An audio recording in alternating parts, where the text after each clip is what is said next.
For several years now, IDP camps have been opened in Nigeria due to insurgency and other issues. Now, you coordinate one of the IDP camps in Nigeria, the one in Ogwa, Edo State. Talk to us about the plight of IDPs. What is happening there? First of all, when people got displaced as a result of insurgency, nobody thought it would take this long before they will go back to their communities. The insurgents came, took over their communities, like killed their families, abducted them. And originally, from the beginning, we had thought this is going to be for just a few days, and it turned to weeks, turned to months. Now it has turned to years. So IDPs in Nigeria is a huge population that needs a holistic approach to be able to deal with it. Number one, these people are scattered everywhere and they are suffering. No food, no clothes, no toiletries. In fact, education, so many things. And even when they had hope of one day going back, till now, most of these places are still occupied by terrorists. So this is the number one challenge. Now, the second one is, like when I hear about the budget for them this year, I'm excited. But then you remember the past 8 years, there were huge amount of money that was budgeted to cater for IDPs, to provide education, to provide housing, and so many things. But if you go to IDP camps, this money did not get to them. This money hangs up somewhere. So which means there are persons who are profiting, who don't have the heart of humanity, and they are the ones taking all this money. So with hope rising now that this new government will do it right. But then there is a concern that this money may end up in the pockets of some individuals who are probably having their jobs, they have their things, they are not displaced. Like in our center, when they came here years ago, these are persons who were living by themselves, though with poor education, and they were able to escape and find themselves in our center. We ask ourselves, what do? We have to treat them like human beings. They're human beings like us that needs the daily things that we need in our lives. They need food, they need homes, they need toilets, they need water, they need electricity. And all this was non-existent. And we felt, okay, even if we get food for them, we need to put them into school. They can't just be there idle. And that's why we give them good education. And you can see the result today. So the plight of IDPs in Nigeria today is still very dire. It's still serious. A lot of them are dying of malnutrition. A lot of them are dying of diseases. A lot of them are dying of so many things. So it will be good that this money that is budgeted is well utilized and let it get down to these people. Like in our center, we write and write and write and write, but nobody pays attention to us.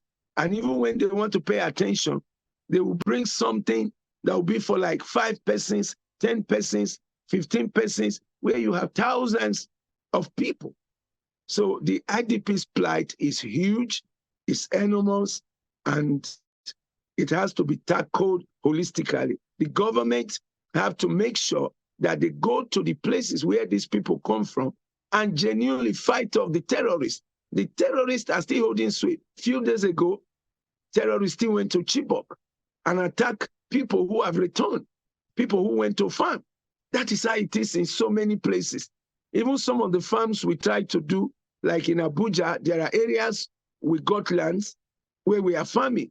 They go there with their cows, eat up everything, and you want to talk, they kill you. So there is a problem of fighting off terrorists in the places where these people come from. If government does not do that, this problem is going to continue.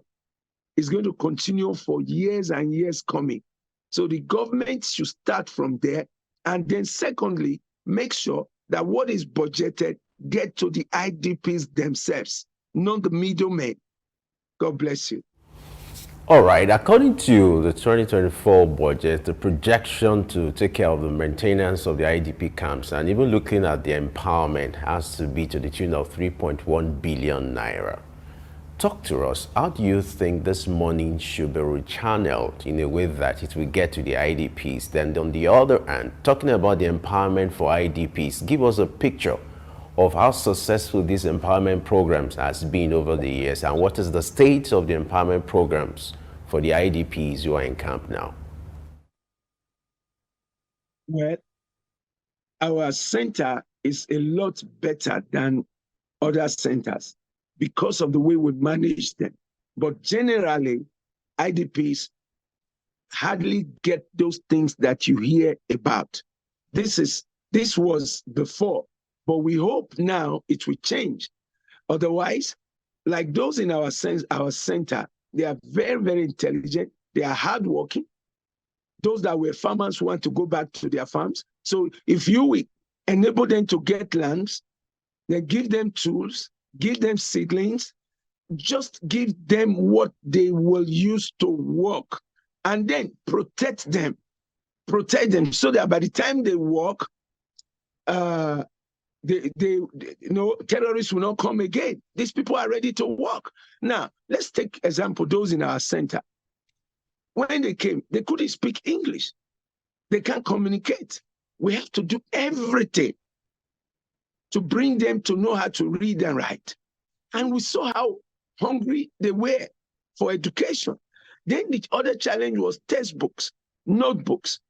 We had no classrooms. They have to start on the trees. Now, let me tell you something.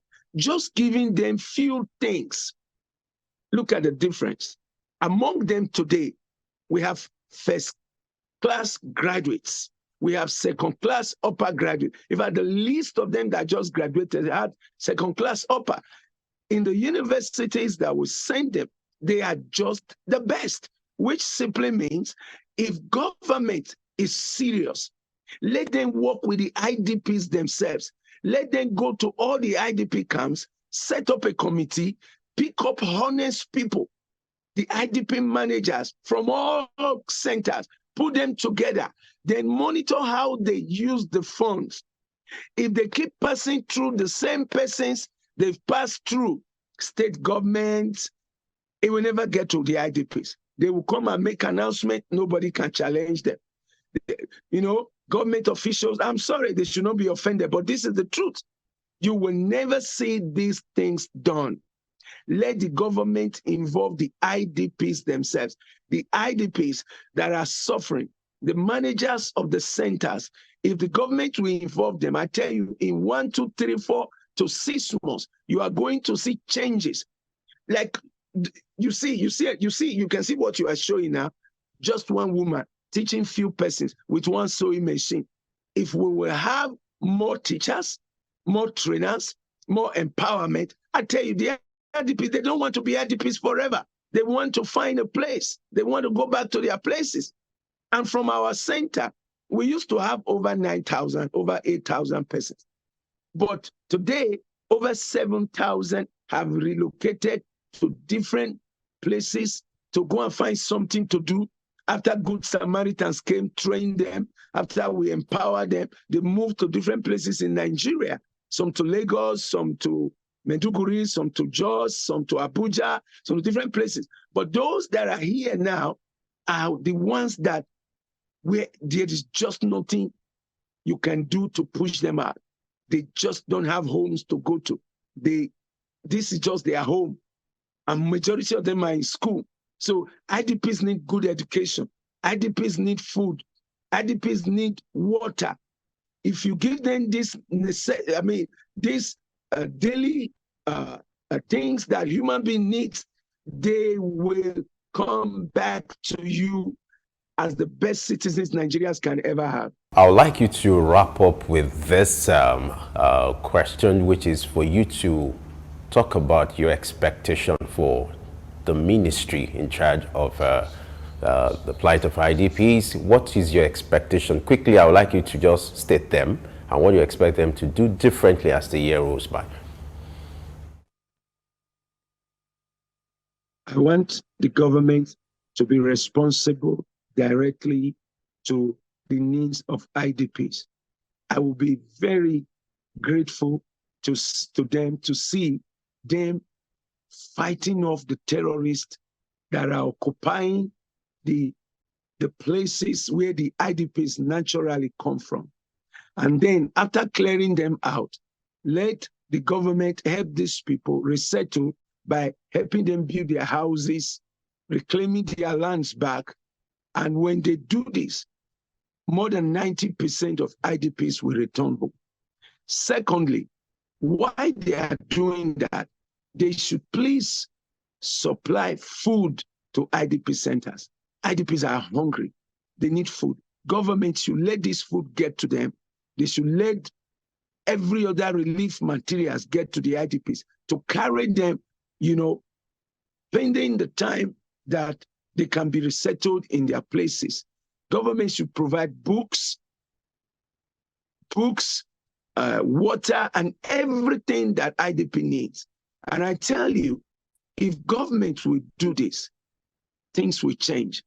Apart from government, I also appeal to individuals because our center, for example, is largely sustained by individuals, churches, mosques, name them corporate bodies who comes once in a while to do one thing or the other.